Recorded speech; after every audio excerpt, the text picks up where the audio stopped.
Hey there, my name is Ruben Quinones. I'm SVP Client Strategy at Amsive. We're a performance marketing agency, and I think it's almost a year we've been doing a series around e-commerce, different topics, and we're at the end of the year. So whether you're watching this recorded or live, good morning, good afternoon, good evening, whenever you're watching this.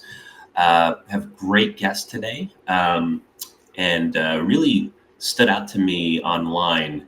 And I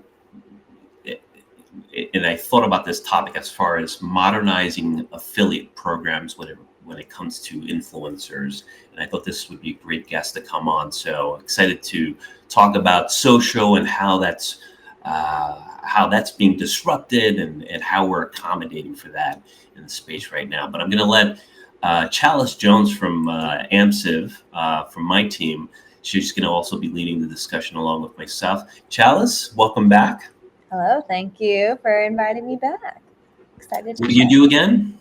What do I do? I'm the director of social and influencer here at Amsive, and I work with our clients and my team to build out their marketing programs in these organic ways. It's really about those organic connections, those organic representations of who the brand is, and the demonstrations of that through content creators, influencers, writers, pretty much anything that goes under content. All right. Well, thank you for joining us. Yeah. And from Social Snowball, did I get that right? Zoe? Yep. Zoe Ratu, who's the growth lead. VP of growth. Yep. VP of growth. Okay. Just gotta grow things. Yeah. Tell me a little bit about what you guys do, and then we'll talk about the problems that you solve in the marketplace, but a little bit about what you do there, and we'll go from there. Yeah, for sure. So we started in 2020. Our whole mantra was creating the snowball effect, so to speak, through socials for brands. And how we do that is we leverage the modern affiliates, your customers, your creators, influencers, etc. So we kind of moved away from like the PR side and created a CRM affiliate platform for those types of people, individuals. And we've seen brands essentially go viral, like brands like Tabs, SolarWave, Kizik, etc., just by leveraging their customer affiliates, their influencers on their social platforms, and just normal day-to-day creators. Very cool, and we'll talk a little bit more about that. But this might be a curveball for you because we are live. But what's one personal thing about you that I don't know in the 2 or 3 conversations that we've had? That's interesting. Your fun fact. Yeah. I mean, I'm obsessed with basketball. I'm a huge Knicks fan. So, I mean, I have a whole closet dedicated to Knicks memorabilia. And then besides that, I used to perform improv, actually. So I wasn't even in the tech scene. So I used to live in New York City, perform improv at the UCB. And sketch writing. So this whole tech thing was kind of just a very random pivot in my life. It was it's very hard to make money as a starving artist. All right, but this comes natural, right? Just this live. We could just throw you curveballs left and right. Yeah. Throw whatever. I mean, I'll try to make it happen. Okay. Chalice, actually, fun fact. I don't know that I've asked you that in the prior one. So what's a fun fact we don't know about you?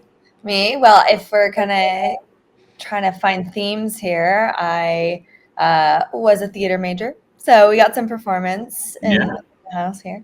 But I have been, I think that, not to be kind of kitschy about this, but I think that that's actually, I love that you brought that up, Zoe, about you, because I think that that's, there's a lot of people that have kind of come from either performance or some kind of things background that really find careers into kind of influencer and helping brands with it, because it comes back to, and it's going to sound cheesy, but it really comes back to connection and the importance of connecting with a consumer, an audience, whatever that is. Mm-hmm. And so I know that that's personally one of the reasons I love what I get to do, is getting to create those moments of joy and entertainment and connection and resonance through social, through their brands, through influencers, in the day-to-day, like the little application in the real world. So.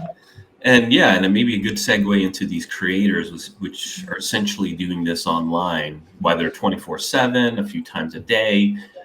We call them influencers, we call them creators. I don't know what else we call them nowadays. but it's been a good decade or two. I mean, that this has been something that you can monetize as a creator, a career anyways. But maybe, Charles, before we talk about the modernization of affiliate programs, just in general, 5+ years ago, up until now, we still work with influencers. What's that traditional approach that we've been in what capacity have we been working with them on? Yeah. So I think that when we look at kind of the we've all been influenced and been influencers in our lives every day. You love a product, you talk to somebody about it. I'm, the queen of that. Someone's like, I love what you wear. I'm like, it's Rent the Runway. You were always naturally talking about the things that we love.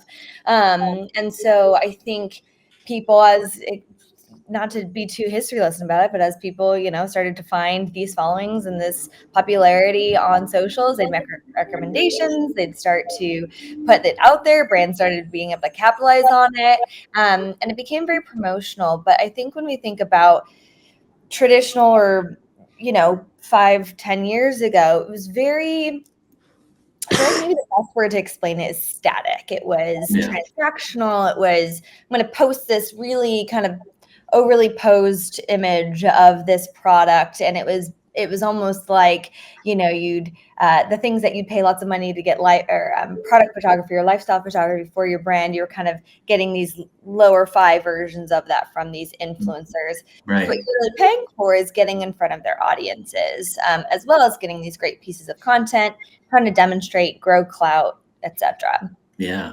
But I think, influencers kind of sat in this space for a while between, is it PR? Is it social? Is it what? And just like everything else in kind of the digital space, it all starts to become this big ball of intertwinedness. So it doesn't necessarily need to be in one or the other. Right. But what it's allowed us to do is, again, as social has really changed, especially in the last 4 or 5 years, particularly with moving toward lo-fi content, like people really getting in there, the features of the platforms growing and being more robust, our phones becoming more and more apt to be able to handle high quality content creation. The expectation for what influencers can and has done has shifted so much. And so I think what's changed a lot is there's still this very transactional nature. Hey, we're going to hire you to speak on behalf of the brand. But I think what we've kind of started to do, and this will probably segue a little bit into Zohaib, is, actually focusing on authentic demonstrations from those influencers of their experience with the product, with the brand, and trying to establish those new connections with their audiences, not moving a little bit more from figurehead to kind of friend. Yeah. No, thank you. And so Zohaib, in how, when we talk about this being disrupted, it's almost like I think about, Google got disrupted by Amazon as far as, D2C sales, and then TikTok just changed the game and they're disrupting the disruptor, right? So you don't even need a website to just go and sell these products. So just curious, for the brand, what problem are you solving for the creator, and what problem are you solving for the brand? Yeah, so I'll start off on the brand side. So big problem with the brand side is code leaks. Another problem is getting people to sign up, etc. What we do is we make it a very frictionless sign up. All you need at a minimum is your first name, last name, and email. You can link your Instagram account and TikTok account. The brand can review it, and now the creator can get approved, denied, etc. like pretty quickly. The other thing is we can turn all your customers into affiliates. So literally anyone who purchases, think of Robinhood, right? When back in the day, when I was in college, I guess like 2014, 2015, people were shilling like these like Robinhood links to everyone. Like it was crazy. Everywhere I went, YouTube, Instagram, TikTok, and there were people actually creating content, and then they were becoming pseudo influencers. Like at the time, influencers were only considered like Kim Kardashian was an influencer, but like someone with 10K followers was not considered an influencer. But now the game's kind of changed. What Charles was talking about earlier, like, you know, educational content and all this other types of content that are being created by these people, these creators, they're being pushed on Instagram and TikTok through their algorithms. So now anyone can like literally become an influencer almost. And that's what we're essentially helping brands kind of uncover. It's like you have these hidden influencers that are buying from you. Why not turn them into, like affiliates as well for your business? Like let them promote your business as well and give them an opportunity to earn cash. So that's essentially what we're helping brands do today. Yeah, and then I mentioned Google and Amazon, but really I should think the traditional affiliate program, you think commission junction, and you need a website, so you need a little bit of a setup where you're kind of, hey, we're going to make it as easy as possible for the brand and the creator to transact and do business. And correct me if I'm wrong, you don't need a website. You can stay on TikTok, right? And just sell through.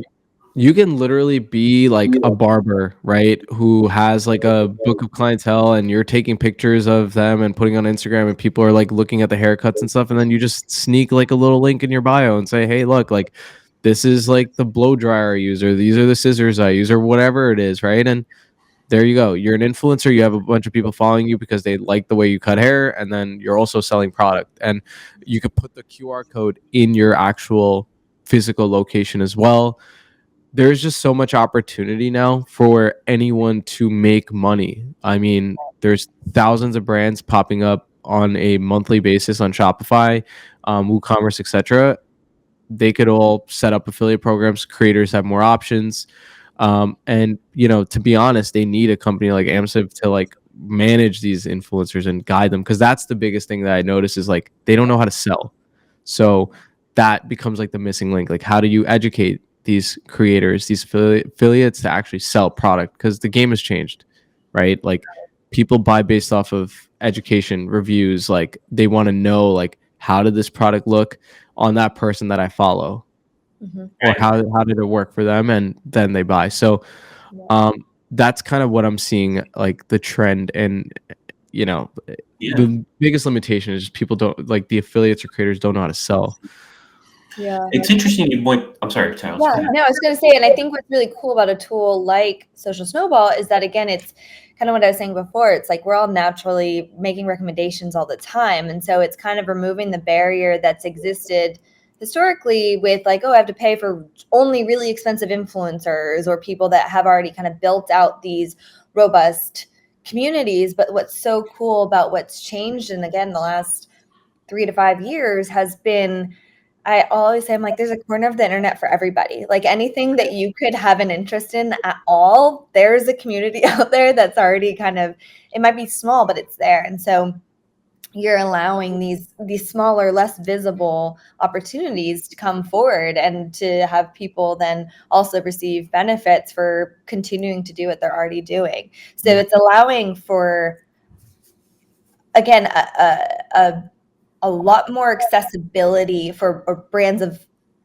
a broad range of sizes to be able to access this type of marketing that really in so many ways feels so grassroots. You're just kind of empowering and laying the foundation and the framework for that grassroots to kind of evolve and grow and snowball. Yeah. So it's like this double-edged sword of minimal, what I would call minimal barrier of entry, right? In that the good part is, hey, at scale, you can be a small brand, bigger brand, and at least test the waters, and you make the experience frictionless. But because it's that easy as a creator, then you don't have the traditional, or you don't maybe have the marketing framework, right, to effectively sell, whether it's on TikTok or anywhere else. It's kind of what I'm hearing, right? So because I think like, it does take some legwork from the brand, or if they leverage an agency, like they need someone educated in the influencer space on like how to take advantage, like how to help the affiliates take advantage of this opportunity. And by affiliates, I'm talking about, like, once again, the modern affiliate, customers, influencers, micro influencers, creators, etc. You kind of need someone to guide them. So like automating an email sequence that sets up like a welcome flow, like, hey, like, welcome to the program. Here's some assets that people have posted, or here's some guidance on like what our value propositions are, etc. And then another email that's a reminder, like, hey, you should post on Instagram or TikTok. We heard that people who post like 3 times a month like end up making at least like $200 in sales on average, like that we've seen. And that I think brands don't do enough of, and that's where like experts like you guys like kind of come in, that could help guide them. Because like, look, if you have 1,000, we have some like programs with like 20,000 affiliates. So like if you're activating more and more of those people, and they're just generating quick 10 to 20 to $30 in sales, and you're only paying them on a commission basis, like after they've made a sale, how like low your COGS are and how low your CPA, like blended CPA, gets, because what you're essentially doing is like only paying based off of people selling. You're not paying based off of content. You're not paying a retainer, etc. Like, if you can automate that, and if you could scale it out, and give people the proper guidance, so then they activate. And what I mean by activate is actually post content. You're not only like getting sales in, but you're also manufacturing virality on Twitter. I mean, or on Twitter, or on Instagram, whatever platform that's out there, because all their algorithms are based off of certain keywords people are using in posts. And if they're using your brand as the keyword, you're gonna get on the For You pages and the Explore pages and then Discover pages, etc. So there's like a hidden kind of benefit to influencers. It's not just, okay, I made some sales. It's discoverability. Like, we were talking about this before the webinar. Like, do we even make Google searches anymore? Not really. Like, most people are finding out like their favorite restaurant on Instagram now. Like, you don't think they're gonna find their favorite brand on Instagram? Totally. And it's like, because you're looking for that mix of that clout and that recommendation, but really the kind of nitty gritty that comes from that firsthand experience, right? Like, yeah, I can go on even the brands. That's where these things all have to exist in unison together, because I can go on a brand's a restaurant, right? You just said your favorite restaurant. So I can go to, right next to me is Geist here in Nashville. I can go to their Instagram and be like, that looks really great. But then I can also be like, okay, but what's really the vibe? Because they can make it look as pretty as they want. So, now I've also had these tags and I'm getting retargeted with, or just even seeing, because of that popularity of that virality showing up of influencers talking about having gone there. I'm like, oh, that looks fun. Oh, this is why they went. Oh, they had this great dish that was specialty, that was kind of off menu, etc. Right? Like, those things they allow you to really almost, again, preview the experience in a first person way, and not just through the branded lens of it, which we all have our internal brain, like ad blockers, I kind of call them, right? That are going in our head. We kind of see something that's a little too addy and we're like, okay, but that could further the experience, or what you think about it, if you've already seen it from an influencer. So these things all work in tandem to kind of further that 360 sound of what that restaurant experience is. So there's two things here. Your smaller brand, it's been this great gateway, being on, let's say, on TikTok and getting some virality from your customer referrals, and using that as a groundswell for maybe scaling your business.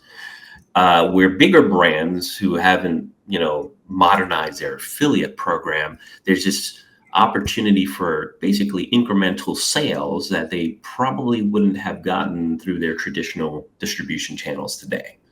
If I kind of like had to like strategically anchor ourselves, does that sound right? Yeah, exactly. This kind of makes me, just the whole space, we were talking about that before, is like, it reminds me of you have this small window of opportunity, and maybe I don't look it, or maybe I do, first job out of school, selling Yellow Pages ads and this Google thing comes out, right? So you had this small window of opportunity, low cost, to really take advantage of the platform. And then Facebook newsfeed comes out, which was a game changer for them, right? You had this small window of opportunities, low CPCs, to take advantage of the platform. Amazon, so on and so forth. And it seems like the last few years, TikTok has been that, because their algorithm had made this substantial change in that you don't necessarily need to have followers, right? The discoverability is there. You can go on the platform, and if you're just posting interesting content, you don't need to necessarily have the sweat equity that you had, in another platform. That's another thing to think about, is like, you could actually, if you're pretty good and interesting, you could do really well pretty quickly.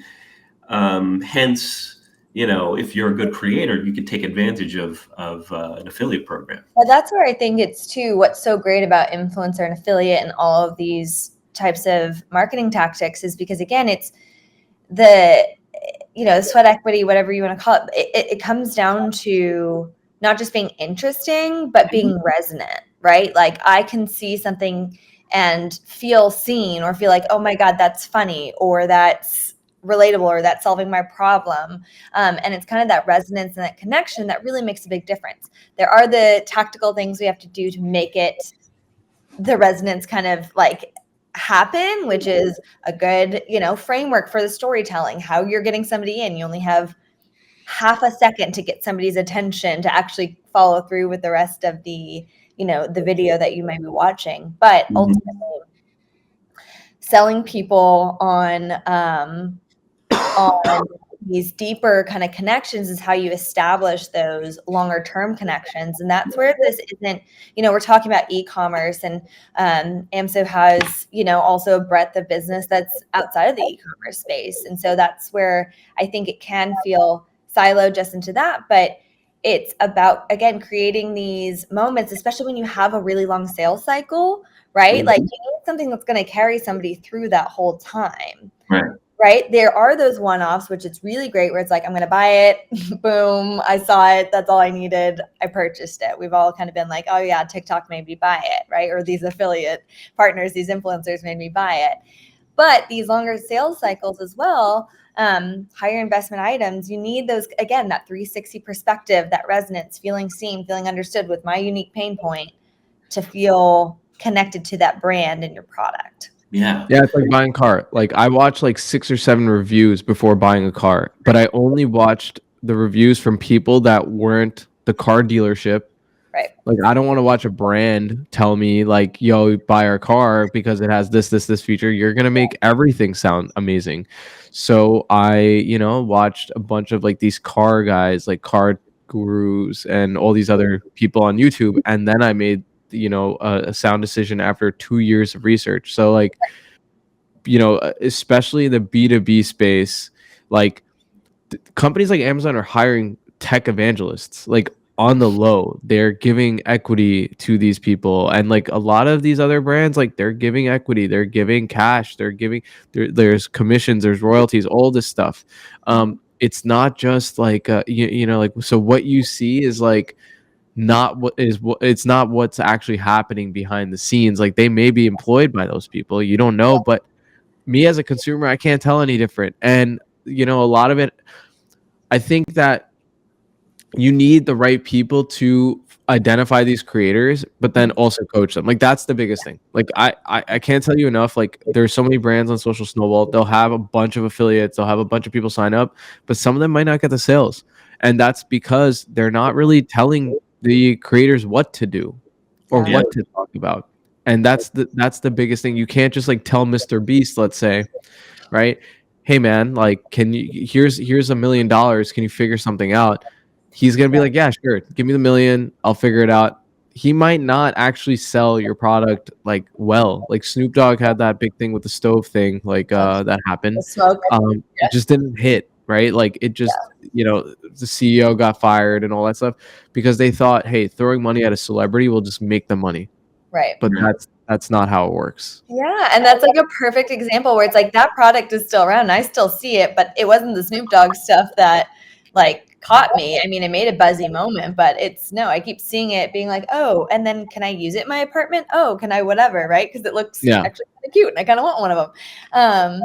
But again, it's all those different perspectives, and that is so much of what's changed again in these last years, is that we talk so much more about micro influencers, but micro influencer again is still a kind of a step above of like even some people who are just kind of going the affiliate route where it's a little bit, again, it's even more grassroots. It's somebody that might just be coming up with, have that really great viral piece of content, and they might not really have a huge following, but platforms like TikTok, where you don't have to have a following to get visibility, it ends up taking off, and it does hit, and it's really, really impactful. And so again, helping these people tell these stories and getting the real heart of the message to be able to communicate about it is so important. And how we want to connect with our consumer. So I wanted to kind of talk, more on how realistic this is with a few ICPs, right? So let's hey, I'm a $10 million D2C brand. I sell, or 20 million, and I sell D2C on Amazon today. I haven't done affiliates before. How easy is it, Zoe, to onboard? What would that look like for someone who's already traditionally selling something online? Would they have to, do you help identify with, I mean, I know we do, but you're really just helping out with customer referrals, or just onboarding them to the platform? What does that look like? So we're not in the Amazon space per se, like we're strictly on Shopify, but no, but meaning I do business on Amazon, but I want to expand. Want to get into D2C. Or makes beyond sense. D2C.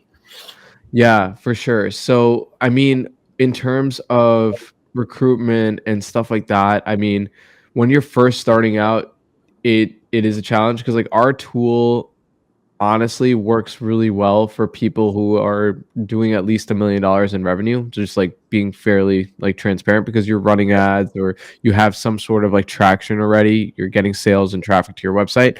So then people are coming in, and then talking to influencers and stuff becomes a little bit easier. But if you're starting from scratch, like like Charles mentioned, I'm actually saying the other way around. It's hey, I already have a business, but I haven't really done D2C yet.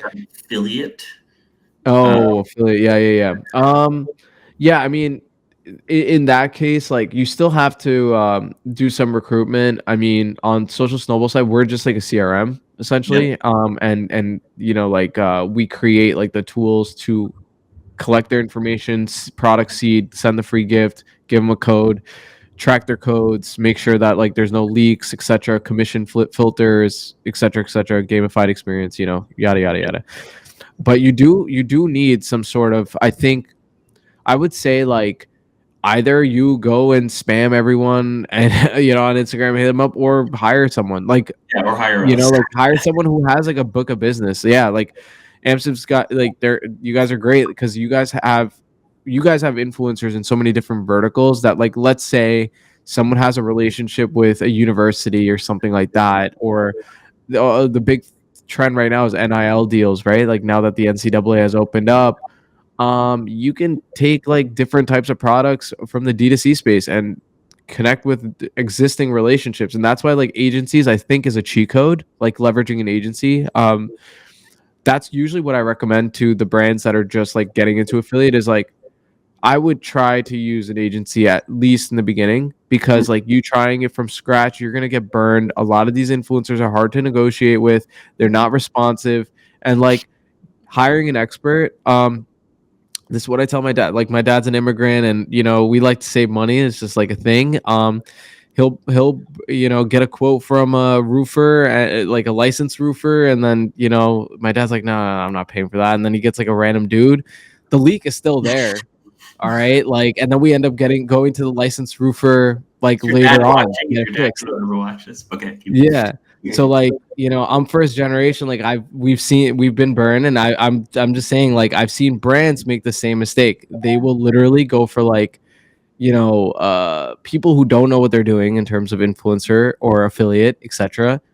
Get burned, spend tons of money, give out a bunch of free gifts, make like 6 sales. After spending like $100,000 in free gifts, hit up someone that has the knowledge already. Like I cannot stress it enough. Like, yes, you're going to have to spend some money up front, but you will see the ROI. You're not going to see it if you're just YOLO blasting like free gifts at everyone. I'm just telling you now, like, you're just going to lose money. So I get And very passionate about this because I see it so many times that they're like, hey, I think it's Social Snowball's fault. I'm like, no. I'm like literally watching. You guys are just hitting up random people. You got to talk to an expert. They know the proper audience to target.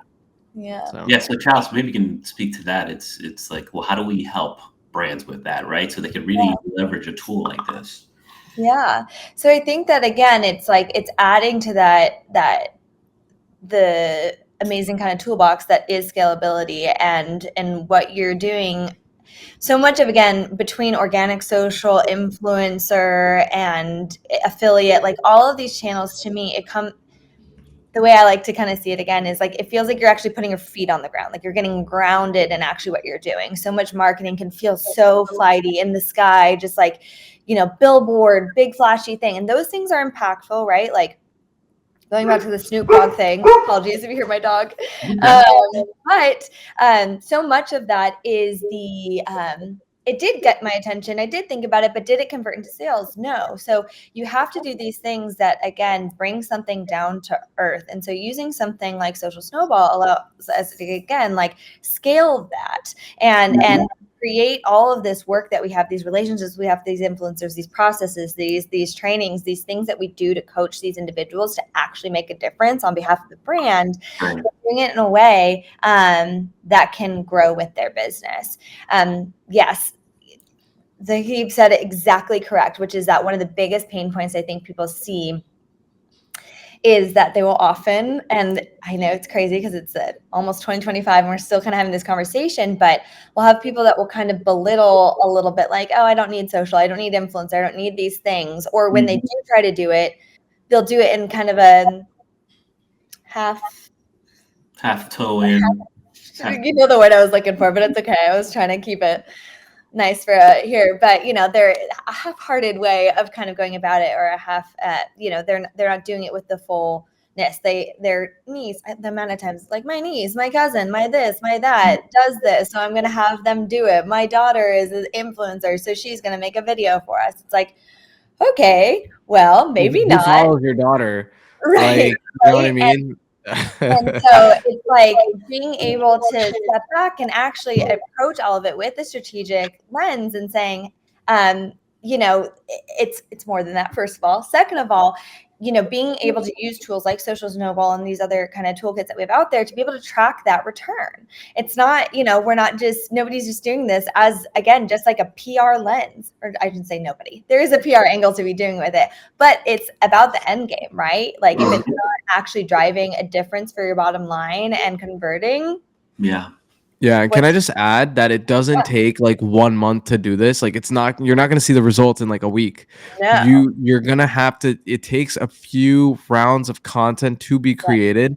And what happens is that other affiliates that are following, like, so not affiliates, but like other creators or influencers who follow that influencer, they want to hop on the train too. So if you get enough people creating content, then what happens is other people are like, wait, I want a brand deal with this brand too. And then they reach out.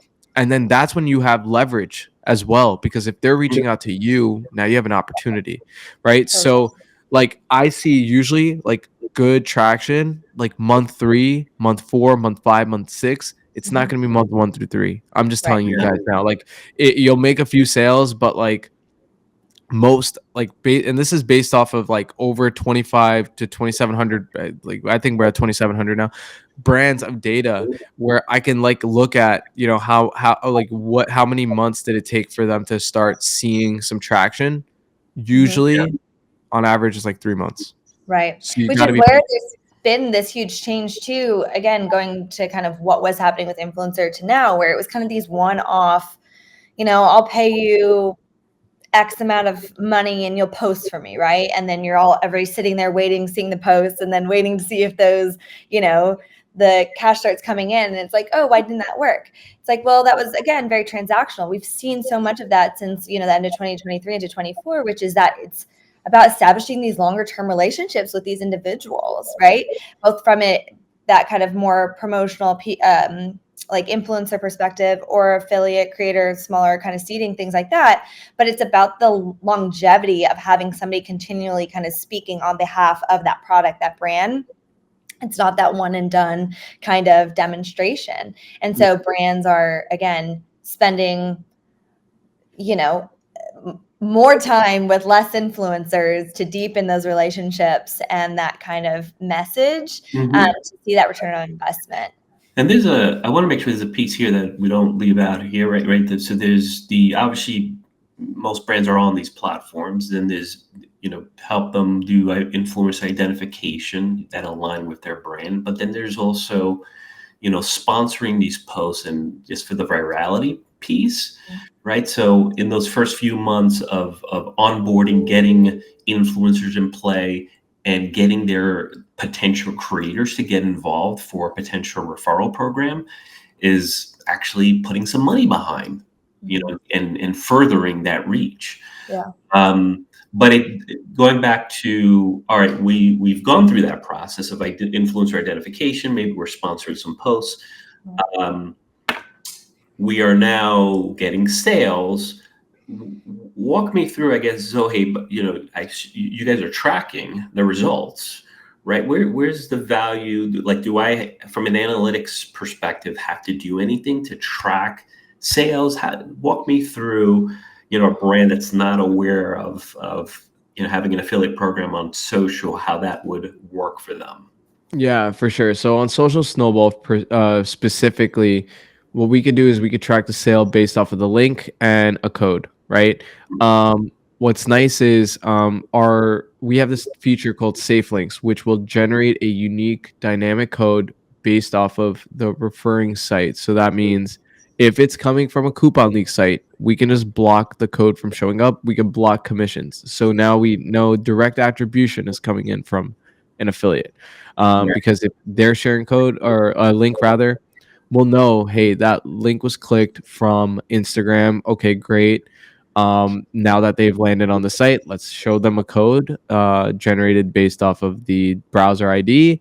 And now that code will refer back to the affiliate, like if the sale has been made. You could set up cookies as well. So like if you want to drop a cookie and give attribution for 30 days or 15 days, 100 days, whatever. So the affiliate like feels like, hey, look, like, okay, maybe they didn't use the code right away, but they still made a sale and I was a part, like a contributing factor. You could set that up. The brand sets all those parameters. Yeah, the brand could set that up. Yep. And on the brand, going back to like the post, like, say, well, you figure out, do I want to double down with this influencer? And that's kind of where you kind of need an expert to influence decision, right? Like, unless you know already, like, everything in the world. So you're breaking up a little bit, Zoe, but my next question, if you stabilize, is does that pipe into, are brands piping in that information to a Tableau or a Google Analytics at all, or is that you have to access that through the tool? So this data goes and gets pushed into, Google Analytics, and most people are put provider as their email service provider as well. So where, for example, you can send notifications, emails, SMS to those influencers, how they made them, etc. You could send them those kind of dashboard, whatever that they could log into. What I talked about way earlier, which is like, this is where the snowball effect occurs. All those people that are buying because of the influencer, now they become affiliates as well, and essentially now you have an automated, affiliate flywheel, so to speak, right? Where you recruited a few influencers, their followers bought your product, now they become like mini micro influencers, and they could go and sell your product. And guess what? Social Snowball could track the content that these people are posting. So now you have all these UGC examples, right? Mm-hmm. And we can talk, I think, a whole another webinar on just UGC in general, but how important user generated content is for a brand. I mean, I can't tell you, like, this is the type of content that is what, Charles was talking about, where you resonate with the normal person like me who's watching, the consumer Yeah. who's watching content. Like, these affiliates are creating this content, and I'm like, I trust this more than I trust what the brand is telling me, because I know the brand is going to try to sell to me, but I don't know for a fact that this person is trying to sell to me. And usually they're only selling because they like the product. Yeah. So, you know. Yeah, I was just thinking, it's like for a brand, you have to go where the attention is, right? So 10 years ago, it was all Google, more than 10 years ago. And, obviously Facebook came along, Amazon, right? We're like just using Google to search for Amazon if we're shopping. So, I mean, it's almost like, why wouldn't you do this as a brand? Now, obviously, I know that there's, you've got to pay the platform and influencers, but I guess if this is incremental, it's almost like you might be missing out on where the attention is, which clearly a platform like TikTok has grown dramatically over the last few years. But I'm just trying to figure out, well, where doesn't it make sense? But I can't. I think it can be hard sometimes too, because in these spaces it can feel, anything that kind of feels organic, or you're working with these other people, it can feel like a lack of control. It can feel, in platforms like Google and Meta ads, paid ads, anything like that, we have so much control. We can see, I invest these dollars, I get this thing. It's very linear, which can be so great. But these moments, again, you just said attention, right? Like, it's really about capturing people's attention. That's really what the currency is these days. And so trying to figure out how much you're going to invest into trying to get somebody's attention, and how do you quantify somebody's attention. That's why so much of it is moved, and we hear words like edutainment and these other ways of trying to get people to capitalize on their attention. Yeah. And so, that's why we have to have these brands that build out their social profiles, but we have to work with these creators and these other individuals to try to get their attention. Yeah. At the end of the day, that's what's really going to make a big difference.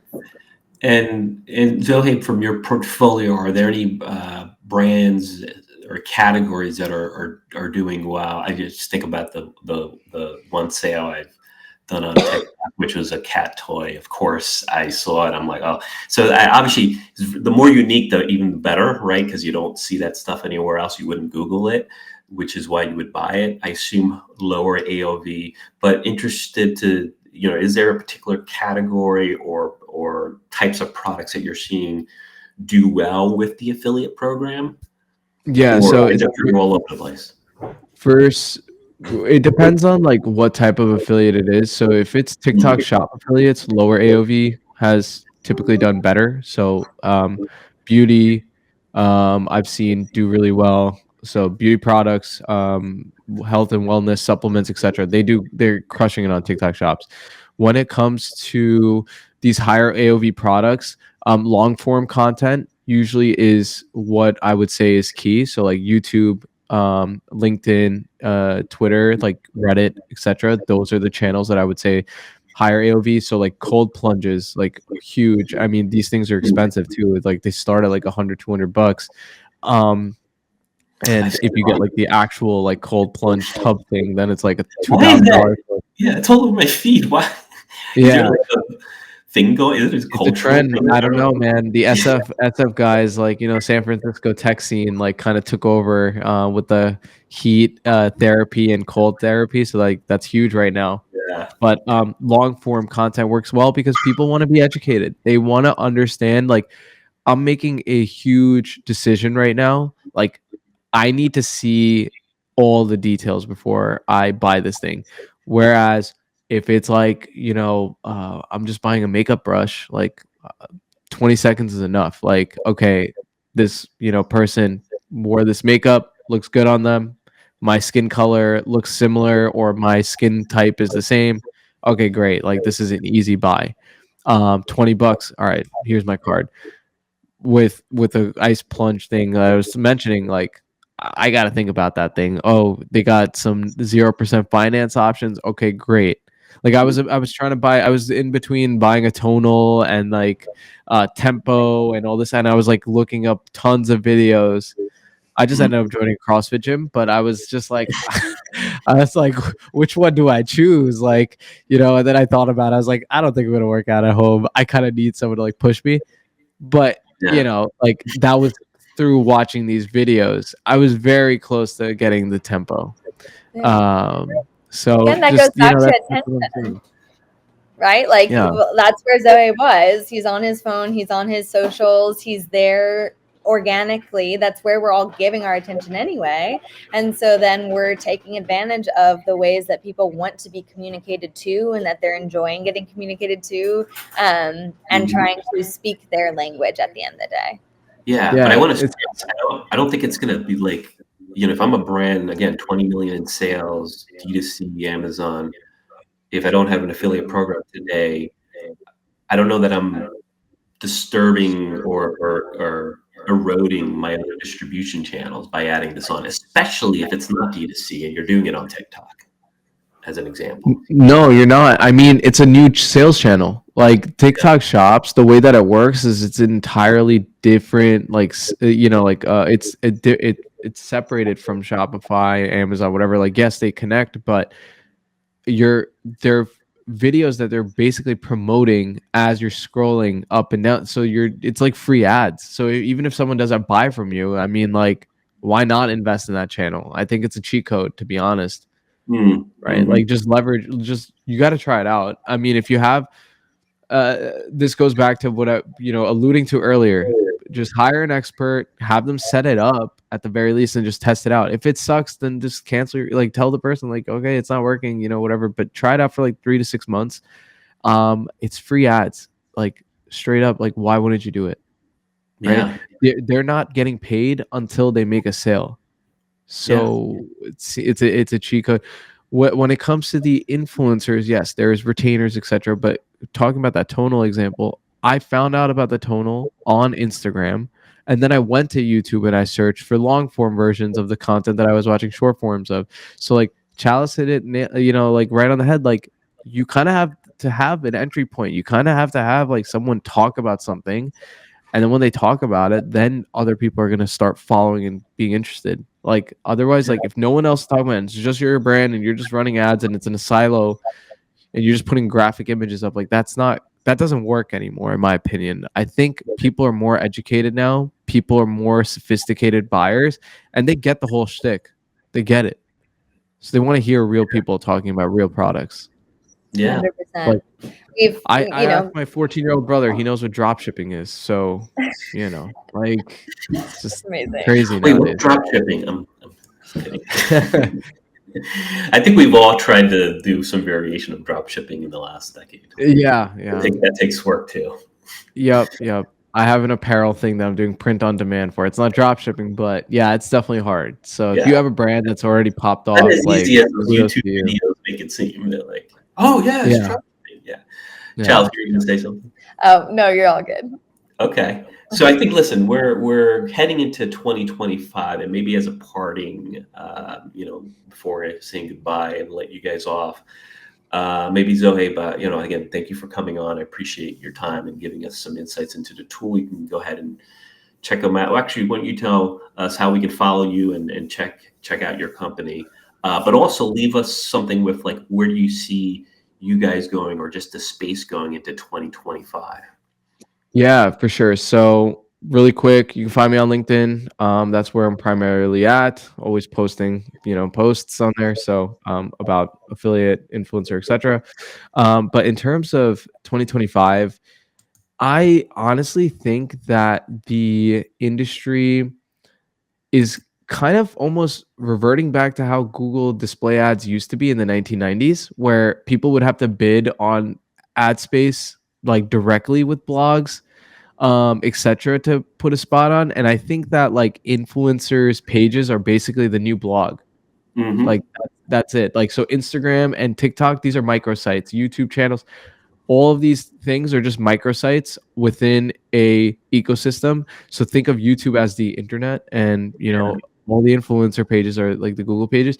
I think that Instagram, TikTok, YouTube, this is going to become the new SEO. This is going to become the new thing that like people are going to have to focus on, because if you don't, well, you're missing out on an entire population that is now in the workforce, making money, working in these new AI products, bringing in, like income, etc., like Gen Z. You got to get into the space, like whether you like it or not. Like, I know TikTok is intimidating, especially for me. I don't make TikTok videos. I don't want to do dances and stuff on on camera, but like that's what it is. Like, unfortunately, like if you hate it, like Not even you're that. gonna miss out. No one's dancing. Yeah. I don't mind. It's more than just dancing, obviously, but if that's what you're stereotyping it as, you're missing out. Like, Yeah. you gotta get on, and like if you suck at it, go find like an expert, because like I'm telling you, you're gonna hurt as a brand Yeah. if you're not on these channels. Yeah. All right. Well, thank you so much, Zohaib. I appreciate your time and for coming on, and happy holidays. Yeah, happy holidays. We'll be in touch. Thanks. Thanks, okay. And Chalice, parting thoughts again. Last webinar going into the next year, maybe influencer space in general. What do you? I guess what you see now is what you're going to see in 2025 and Q4. But anything that brands should be aware of as they go into 2025. Definitely. I think that one of my favorite things to kind of come out of these conversations is that it's not just for one industry. It is so broad. There are so many different ways to do it. And when it's really about the consumer's attention and getting that in different ways, meeting them where they're at, we can't just kind of be operating in this single marketing channel, old school thinking. These things all have to be living together in an ecosystem that can adapt. We know that even for things like SEO, we need to be using and developing social content to help support some of those same, those EEAT principles, and making sure that we're performing well and growing in those in things like SEO. People are also, as Zohaib just said, like moving their search behaviors into these social platforms. They're finding brands, they're looking for brands, they're looking for reviews and information and how-tos on socials. And so if we're not approaching, kind of expanding our view of what social was and what it is now, we're going to be really stuck in trying to catch up. Because one of the hardest things, kind of to what Zohaib was saying again, is leveraging companies, again, yes, like Amsive, but working with people who have expertise in building vehicles essentially to develop content for your brand over time. Yeah. We are kind of late to the game. We're going to end up hurting because you're going to be like, how do I even start with developing content in this kind of capacity, cadence, and diversity, and getting my audience accustomed to receiving that from us? Very cool. Well, thank you for joining us and for leaving us with those thoughts. Awesome. I'm sure I'll probably talk to you before the holidays, but happy holidays if not. Thanks, Ruben. Thank you so much. All right, with that, this I think is our last webinar for the year, at least on my part. So we'll be, as we come back in January, be looking at some other topics in the e-commerce space and beyond. So hopefully you were able to kind of extrapolate some insights from this webinar. We'll be posting this in the next week as well. So whether you're watching this live or in a recording, have a good morning, good afternoon, good evening, and enjoy the rest of your day. And thanks for tuning in.